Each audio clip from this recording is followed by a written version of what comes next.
Hi, this is Graham Jeacocke. Now, once again, this is for my lovable atheists out there. And I'm being serious. I'm not being condescending. Do I need to say to my loving atheists all the time?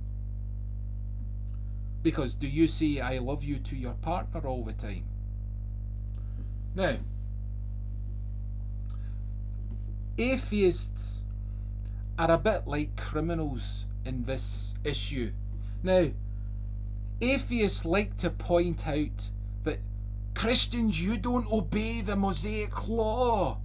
Okay, let's talk business. Let's talk about the law. Now, I want to illustrate this with an excerpt from the Friends sitcom. It's in series 1. And it's the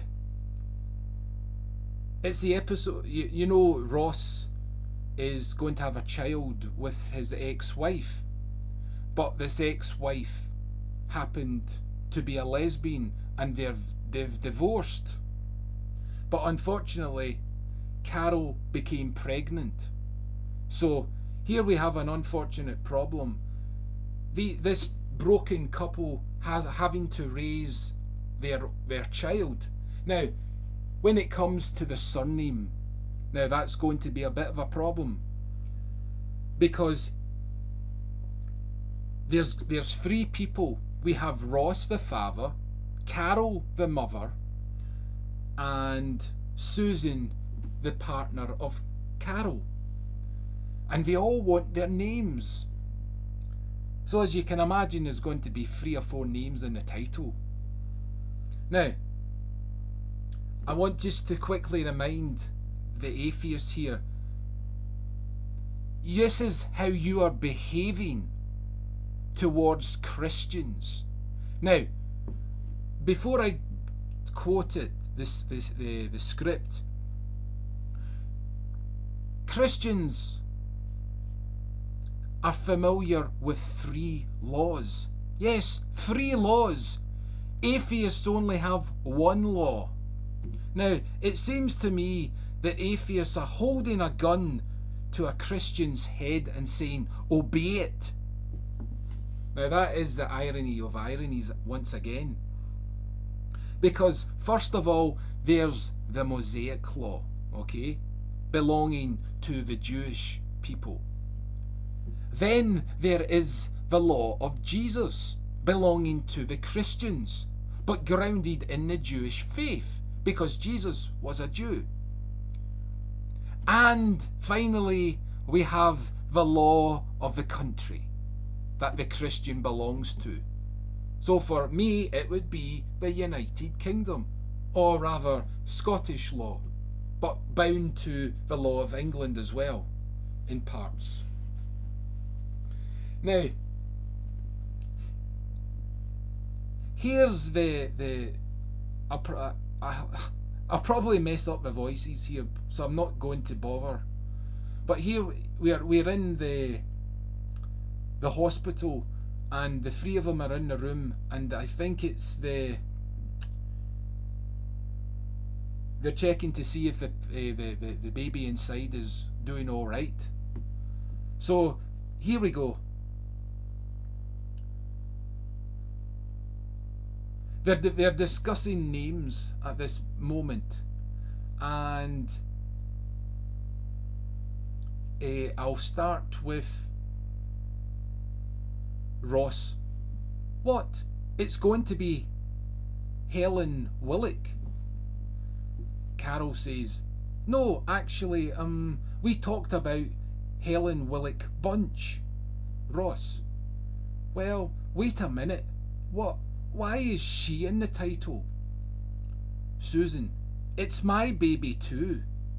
Ross, oh, it's funny, really. I don't remember you making any sperm.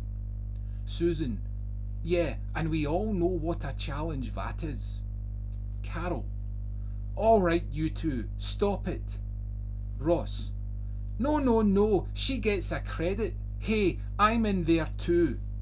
Carol, Ross, you're not actually suggesting Helen, Willock, Bunch, Geller, 'cause I think that borders on child abuse. Ross, of course not. I'm suggesting Geller, Willock, Bunch. Bang! This is how atheists like to antagonise, grind on the very love of Christians. You go on about how Christians have to obey every law. But where is your justification and authority to say that a Christian has to obey the Mosaic law? Because Jesus said, give unto Caesar what is Caesar's, and give unto God what is God's. So we clearly can demonstrate that Jesus wasn't conflicting with the rule of a country's rule. We have to be careful that how we go about putting on the burden of expectations on people. You see, I want atheists to give an adequate explanation of why Christians have to obey the Mosaic law. Christians only have to obey Jesus Christ. Now, there's two types of laws, right? We have 3 laws, but 2 types of laws. The country's law and the Mosaic law are the same, okay? And we have the law of Jesus, which is different. Now, the law of Jesus is done through the very nature of love. You see, in love, you can issue commands. And because you love people, you obey the commands. Now, the problem with the law, there is no love for the law. So it's very difficult to justify why you want to obey the law, because there is no connection for a human being to make to the law. Now, the first law of the 10 Commandments says, love the Lord your God. Now, this is all I want to say until such times I will upload something else on it. But as always, I have to end it at some point. So here it is, finished, ready to be uploaded. So once again, I'll see you when I see you, and that will be never, because I'm here stuck in my room and you're there in your room. There you go. That's a literal exercise there, or whatever it was. Au revoir.